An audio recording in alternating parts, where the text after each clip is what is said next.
So the city of Northport is about to undergo a huge rezone process for the entire city, and it may impact your property, which has a lot of current homeowners freaking out and a lot of people that are looking to buy vacant land here in Northport a little worried about what it's going to do to their property. So in this video, we're going to actually be walking you through what the new rezone process looks like.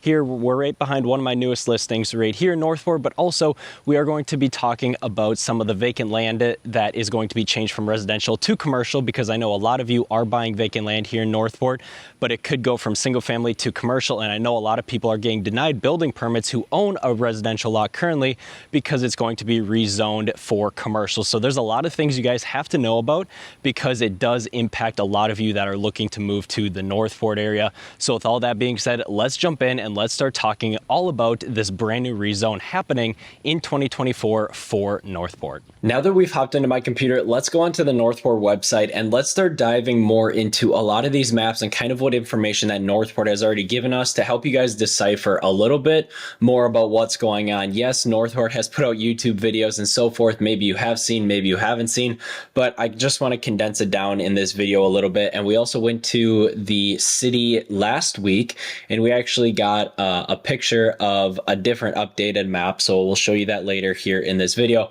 But we're just here basically to answer a lot of these questions. Now, we obviously don't know all the answers to a lot of these questions because everything's still up in the air. But the biggest thing I can say right now is that this is all proposed. Nothing's set in stone. There's no specific rules right now. There's still a lot of workshops to be had. We went to the city several months ago, just trying to figure out a timeline. They thought July of 2024. However, when we went last week, they don't know. They said, we can't give you a timeline of when we're going to make the final decision because there's a lot more voices that are being heard. There's a lot more workshops and there's a lot more legal proceedings happening regarding this whole rezone process. So we kind of just want to break you down what the update is for May of 2024. If you guys, I will leave all these links down in the description down below so you guys can check them out at your leisure. But it basically has all the big rezone maps that are happening along Northport. But like I said, we did go to the city and we got another map. So we'll show you that in a bit. But let's open up just some of these maps here to kind of show you what's going on here. So let's go to the future land use map, which is right here. So when we go to the future land use map, we're just going to do this really quickly to show you guys. Obviously, yellow right here is residential low density, which means basically your single family homes, RSF2 basically zoning on quarter acre lots. So that's all yellow, right? And then we have over here, you have the pink, which this is going to be activity centers. Activity center 6 is a highly debated one right now. Now, this is a little bit different of a map compared to what you guys are going to see here in a bit. The one that you're going to see here in a bit is a little bit more detailed. But to give you an overview, commercial is all in red. Green is recreational. Blue is all public areas. This is all for future. And then this pinkish, this peachy color, so to speak, we obviously are going to be dealing with a little bit of medium density residential, which we'll describe what that is here in a minute. But as you guys can see, there are some things that are changing here. Our map that we're going to show you is a little bit different than this one because right over here doesn't really show all this being RSF2, single family homes. A lot of it's going to be multifamily.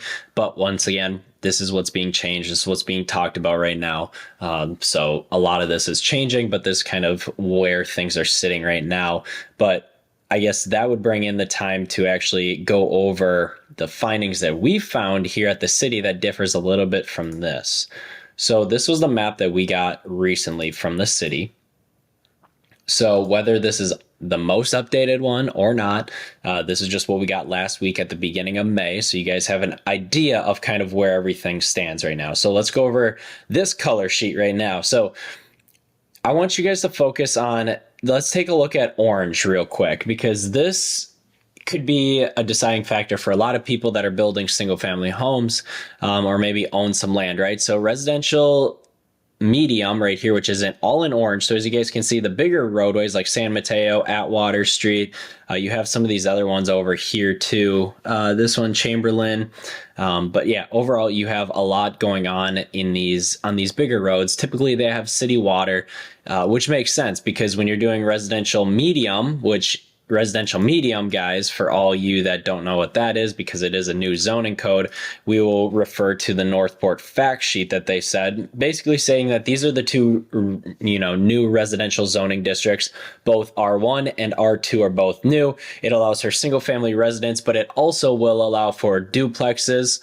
And there's some other things that are in the works, like, for example, duplexes, tiny homes, some other smaller ADU units, stuff like that. However, those are nothing that's not fixed right now.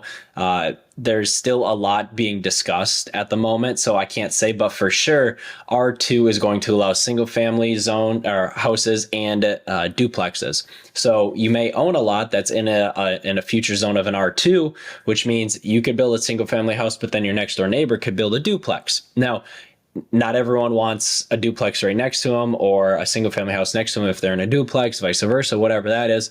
They all want it conforming. So that is something to keep in mind when you guys are looking to either buy land or whatever that may be, or own a lot, is to take a look at what this future zoning is. Now, once again, this is all proposed and it easily could change.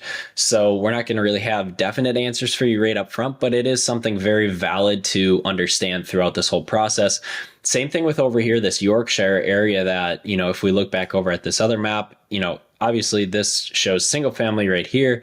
Actually, this map shows single family over here in the yellow, but on our updated map, we have a lot more R2 zoning, which is duplexes or single family zoning. So it is something to know, be aware of as we go through here. And then there's some light industrial that's supposed to be coming into this area, along with, if we keep going over here, there's some other commercial to be looking at as well in this general vicinity. And then another big one is what's going on over in this triangle area of Northport. So if we look over here, a lot of it's going to be mixed use that's popping up over in this area. Not really single family zoning, but mainly catering to larger mixed use purposes, and some other, planned communities, so to speak, right? So this whole area is Activity Center 6. I think this is 4. We'll have to take a closer look at this as well. But there's a lot of stuff going to be happening into these areas, mixed uses between single family, multifamily, industrial, commercial, all that good stuff. So we will take a look at that here shortly. And then let's go over to this pink area right over here. So if we zoom in here, let's just double check this little color code here. So we have MX1 and MX2, right? So pink and purple, MX1, MX2, which basically is more for the mixed use kind of transitional area, for whatever that may be, right? So now obviously they do have frequently asked questions over here about what all this zoning is and everything, so you guys can read through that. But once again, if you guys are in a single family resident lot currently, and it may be rezoned to MX1, MX2, R2, but it's just something to be aware of when you're going through this area. And it's nothing, a lot of people are getting a little upset and frustrated with this, but it is changing. Northport is listening to the public of what they do want and what they don't want, and it is constantly changing. It's a difficult thing to predict anything, but the biggest thing is to really just be aware of what's going on here. And I think Activity Center 6 over here is the biggest one of all the debates. So we'll go answer those questions here, which if we go out of this map, we will go back here and go to activity centers. So if you guys see this activity center right here, we'll scroll in. Like I said, this is Activity Center 6, and we'll describe what an activity center is here in a minute. But as you guys can see here, we have Activity Center 1 all the way through 9, which is right here. So there's a lot of stuff happening, but what exactly does Activity Center mean? So if we go on to this part of the website and the regulations, it basically talks about a comprehensive plan for what's supposed to happen in the city limits of Northport. The whole purpose of an activity center is to make sure it maintains the conformity of it, but still also mixing in a variable of commercial, industrial, professional offices, and just coordinated development throughout all of these activity centers. And if you guys scroll through all of this, it basically is going to tell you what's included, what's supposed to be included, what's not going to be included, what's going to be allowed, what's not going to be allowed, and everything like that. So if we scroll, you can go all the way through all 9 activity centers, right? But let's go to Activity Center 6 because that is the most discussed. So when we go to Activity Center 6, which is the Shire Activity Center, the intent of this is basically, like I said before, is to keep the regulations of the comprehensive plan future land use element and basically maintain the main goals of the Activity Center. So if we scroll all the way back up, sorry for the scrolling back and forth here, let's go to kind of what their goals are, right? So their goal is to ensure the character and location of land use maximizes the potential for economic benefit and enjoyment of natural man-made resources by citizens while minimizing the threat of health, safety, and the welfare imposed by hazards, nuisance, incompatibility, land use, and environmental degradation. So that's one of their goals. Now, transportation is another one, is to develop an effective multi-modal transportation system that optimizes safety, convenience, cost, population, or pollution reduction practices throughout internal and external transportation linkages between residential neighborhoods and activity centers. So that is just one of their primary goals, is mainly making Northport back into a cohesive area. So if we scroll all the way back down to Activity Center 6 here, we're at 8, scroll up. So here, so the biggest thing is it basically is going to break down. So I would recommend looking at this depending on where your property is at, seeing what activity zone is supposed to be really close to yours. So if we go to Activity Center 6, it shows the percentage of medium residential density, which is 9% of that whole area, 9% for high density, 10% for office, 16% for commercial. Large one is going to be industrial. Like I showed you guys, the light gray is going to be all industrial. We have public recreation spaces, 6%. And then we have, to comply with city the utility industrial corridor, which is 12%. So, and what's really allowed here, permitted uses, like I said, you guys can read this at your leisure, so I'm not going to ramble it all off, but there's a whole host of things that will be allowed in this area, very similar to the rest of the activity center. So you guys can either pause this video right now and read these parts, or you guys can go and click the links down below. But it does show prohibited uses and structures, which I think is most important because that's what a lot of people are going to be looking at. So obviously no biohazard or anything like that, no group homes, no toxic storage waste, no theater for live stage productions, anything else that's non-conforming there as well. And then the springs, which if we scroll over here, I just want you guys to compare it to the rest of some other areas, right? So let's not go to that one. Let's just go to Activity Center 5. That makes sense. Okay. Let's go to Activity Center 5.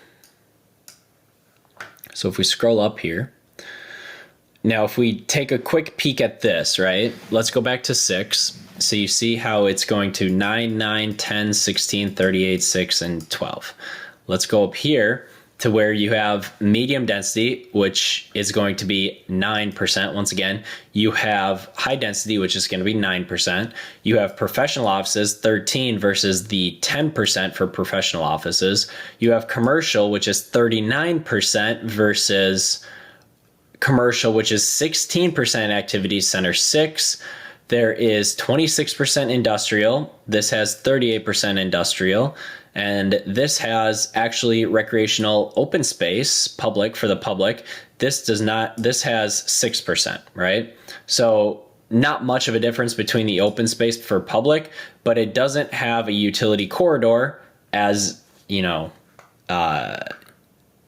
residential active center 6, sorry about that. But yeah, so not all of these residential areas or all these activity centers are going to have all of this, right? So like this activity or utility industrial corridor, as we saw, is not followed in Activity Center 5, but it is in Activity Center 6. So if we scroll through all this, you guys can see what the permitted uses are for all this area. Scroll through here. A lot of it's very similar, but a lot of it too does differ. So if we go back to the prohibited uses, for here, no adult entertainment, no adult gaming, breweries, bulk storage, distillery, group homes, heavy manufacturing, incinerators, all this. As you guys can see, there's a lot of differences happening in these prohibited areas or prohibited things for Activity Center 5 versus Activity Center 6 overall.